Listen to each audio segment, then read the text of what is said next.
Okay, think about that scene. You know the one. It's opening night at the Juke Joint. 1932, Clarksdale, Mississippi. The air smells like corn liquor and sawdust and something electric you can't quite name. And then this kid steps up to the mic. Sammie Preacher Boy Moore, 19 years old, son of a pastor who told him to put the guitar down 100 times, and 100 times got ignored. And Sammie starts to play, and the walls dissolve. Ghosts pour in from every decade. Bluesmen from the past, hip-hop dancers from the future, Chinese shiku performers spinning out of the 1800s, tribal drums thundering in from centuries before that. One song, one boy, one guitar, and suddenly the veil between life and death is just gone. Ryan Coogler essentially looked at every music video ever made and said, "Hold my entire film budget." Genuinely one of the greatest single-shot sequences in the last decade of cinema. Fight me. It is breathtaking. It is transcendent. It is the absolute centerpiece of Sinners. It is also, and I say this with love, the moment that gets everybody killed. Because here's the thing the film tells you right up front, in the mythology baked into its very DNA. Sammie's music awakened ancient forces. Certain blues songs can summon souls. And when you open that door, when you tear the veil that wide, you don't get to choose which souls walk through. The song is so full of life, it seems to transcend time. And something in what Sammie is playing permeates through every soul in the juke joint. Every soul inside the joint, and every predator lurking outside it. Remmick felt it. Bert and Joan felt it. The vampires weren't hunting the juke joint that night. They were summoned to it. Which brings me to the question that has been living rent-free in my head since I walked out of that cinema. What if Sammie felt it too and stopped? Not because someone told him to. Not because his father's voice rang in his ears, but because mid-song, in the middle of that transcendent performance, Sammie Moore, the most gifted blues musician of his generation, looked at what his music was pulling through the veil, recognized what was coming, and made the hardest choice any artist can make. He put the guitar down. This is Miniflix, and today we are rewriting the night the music died, by asking what happens when it never plays at all. The point of divergence is precise. It is not Sammie never showed up. It is not Sammie played badly. It is this. Approximately 45 seconds into his performance of I Lied to You, as his blues music becomes transcendent and begins summoning visions across time, Sammie feels the supernatural current reverse. He feels something pulling back. Something cold and hungry on the other end of the line, and he stops playing. Mid-note. Dead silence. One choice. One fraction of a second. New timeline. Let's go. Now, before we build this alternate universe, we need to establish why Sammie stopping mid-song is even plausible. Because some of you are already in the comments going, he's 19, he's not going to feel a vampire from across the Delta. And to that I say, have you met this kid? Sammie is a young man standing at his own crossroads. His father is a preacher, asking him to put down the guitar and take up a vocation in the pulpit. His entire life has been a tug of war between the sacred and the profane, between gospel and the blues, between what his father calls holy and what the Delta calls hungry. And here's the canonical detail that makes our POD bulletproof. His father warns him, "You keep dancing with the devil, one day he's going to follow you home." That is not just a throwaway religious line. That is a man who knows what blues music does in this world. Jedediah Moore is not superstitious. He is informed. He has watched the Delta claim musicians before. Sammie has been hearing this warning his entire life. He has dismissed it his entire life. But what if, in the moment the warning literally comes true, what if his body recognizes it before his mind does? Music in this world is a supernatural force that can pierce the veil between life and death. And Sammie is not just a musician. He is, by every indication in the film, a conduit, a living antenna. The music doesn't just come from him, it moves through him. Which means if something is coming through that frequency, he would feel it as a vibration in his chest before anyone in that room saw a single shadow move. So here is our alternate timeline, step by step. Domino 1, the song stops. Sammie is 45 seconds into I Lied to You. His music has become transcendent, summoning visions of black musicians from the past and future. The building appears to burn with spiritual energy, and then, nothing. His fingers freeze on the strings. His eyes go wide. The room goes confused, then restless. Smoke shoots him a look from across the bar. Stack starts moving toward him. Delta Slim lowers his harmonica. Nobody laughs. Something about the way Sammie is standing, stone still, staring at the door, kills the laughter in everyone's throat. Sammie says one sentence. Something hurt us. Domino 2. Remmick arrives cold. Now here is where the alternate timeline structurally separates from the original. In the original, Remmick, Bert, and Joan show up at the front door asking to come in and join the party. They claim they want to play music for the crowds and are willing to pay. They arrive drawn in, magnetized by Sammie's performance, drunk on the frequency of it. Remmick in the original is practically euphoric. He has found the source of the music that called to him. He is negotiating. He is patient. In our timeline, Remmick arrives to a dark porch in a silent building. This is catastrophic for him, and paradoxically more dangerous for our heroes. Why? Because a Remmick drawn in by transcendent music is a Remmick with an agenda. Get inside, turn the musician, claim the gift. His goal is specific. His method is seduction first. But a Remmick who arrives to silence? He is not euphoric. He is frustrated. He knows the music was here. He can smell it. He does not know why it stopped. Which means his read of the situation is now adversarial from the first second. He is not here to negotiate. He is here to take. The conversation at the door is shorter and uglier. Smoke still refuses entry. Smoke refuses to let them in. But this time, Remmick's mask slips faster. There is no music to be patient for. No prize dangling behind the door. His control is thinner. Domino 3. Mary does not go outside. In the original, Stack confides in Mary about the financial situation. Wanting to help, Mary goes to talk to the three who have not gone far. Remmick reveals what he is, and she is turned into a vampire. In our timeline, Sammie's warning has already changed the atmosphere inside the joint. Nobody is relaxed. Nobody is stepping outside for a quiet conversation. Smoke has already gathered the inner circle. Smoke, Stack, Delta Slim, Annie, and Sammie has told them what he felt in the music. Annie, the hoodoo practitioner, believes him immediately. She has been waiting for something like this. Mary is still inside, still alive. She never goes outside. Stack never gets bitten.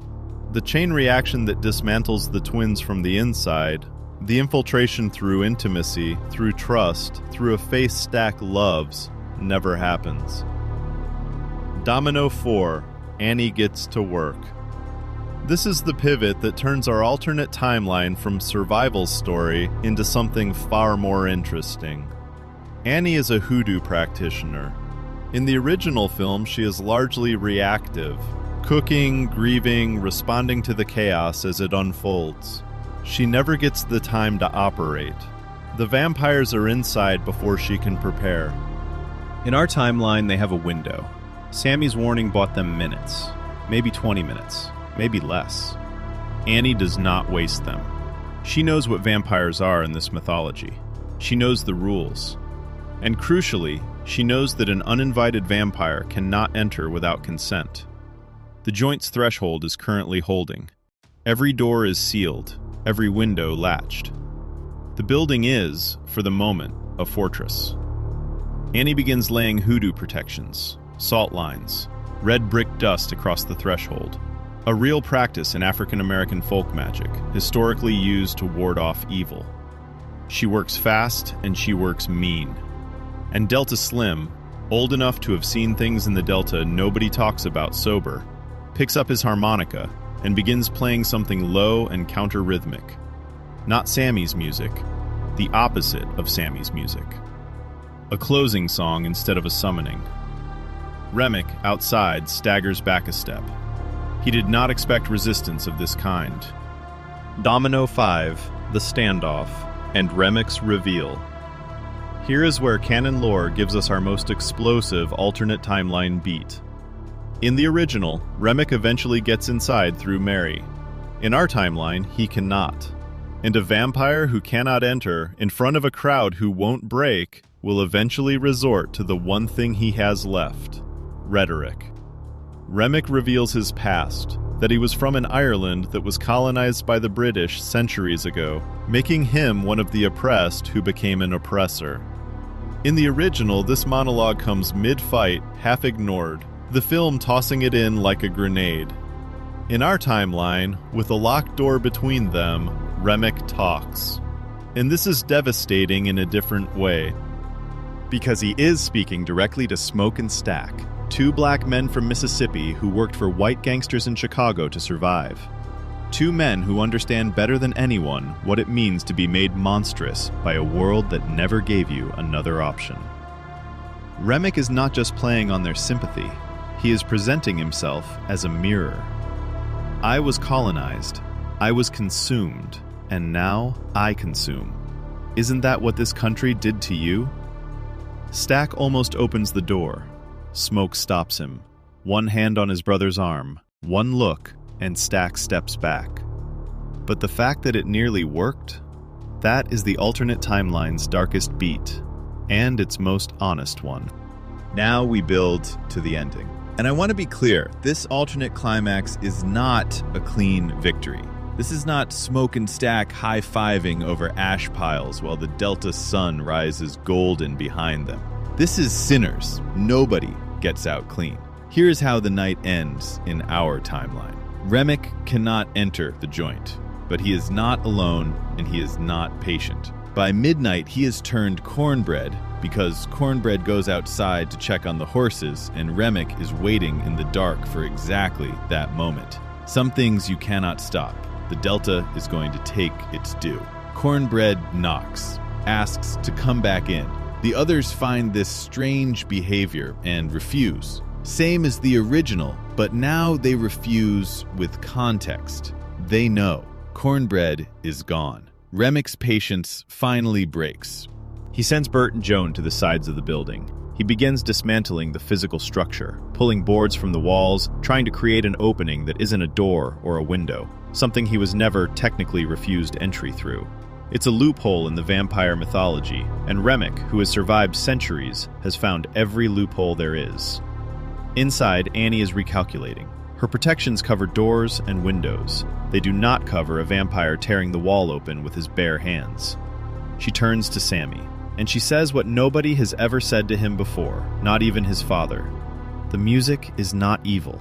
The music is a weapon, and right now I need you to aim it. This is the moment the film has been building toward since the very first frame. Except in our timeline, it arrives with intention instead of accident. Because in the original, Sammie plays joyfully and summons everything, good and terrible alike, without control. He is a kid with a gift he doesn't understand. In our alternate timeline, Sammie has had the whole night to sit with what he felt when he stopped.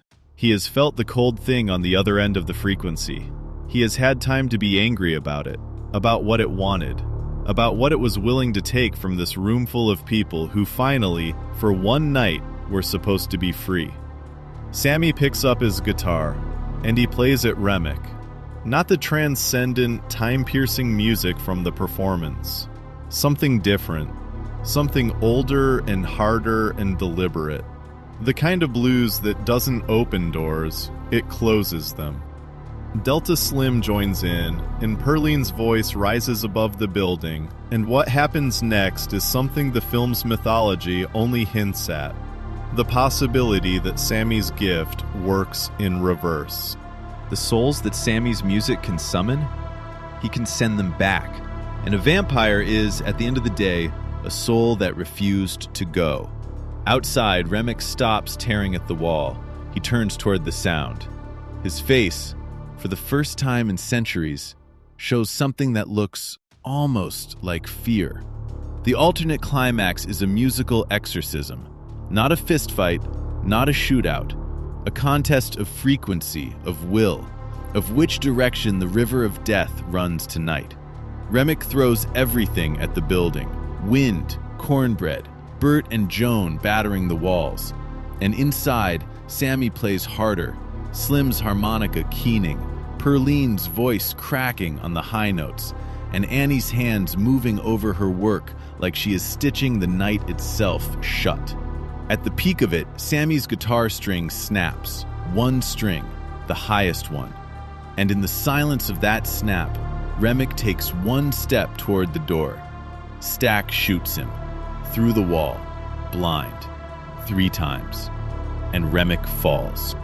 It is not clean, it is not cinematic. It's a man firing through a wooden board in the dark, hoping he got the angle right. He did. When the sun comes up, the vampires Remmick turned burn in the field. Cornbread burns with them. The Delta always takes its due. But inside the joint, Smoke is alive. Stack is alive. Mary is alive. Annie is on her knees in the salt and brick dust, exhausted and whole. And Sammie is sitting on the edge of the stage, holding a guitar with a broken string, and realizing something that will define the rest of his life. He didn't sell his soul at the crossroads. He defended it. The mid-credit scene still happens. Stack and Mary in 1992, still together, still ageless. But in our timeline, there is one difference. When the elderly Sammie walks into that diner and sees them, Stack slides a new guitar across the table. Still in its case. Never opened. Been carrying it since that night, Stack says. Figured you'd earned it.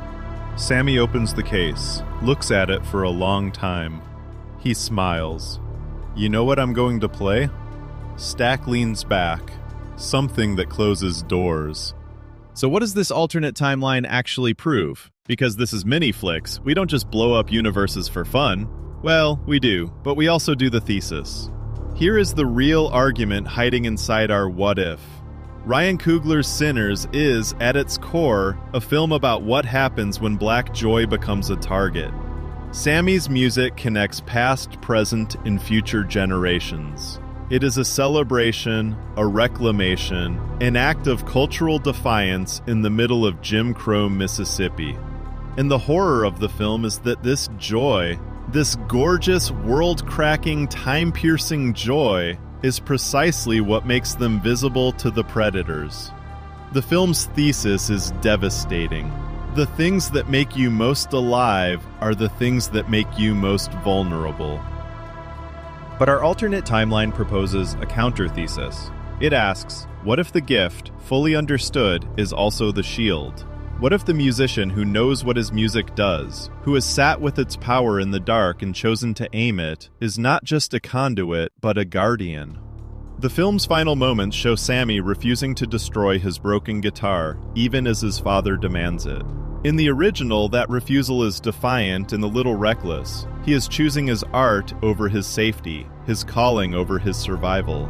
In our timeline, that refusal is something different entirely.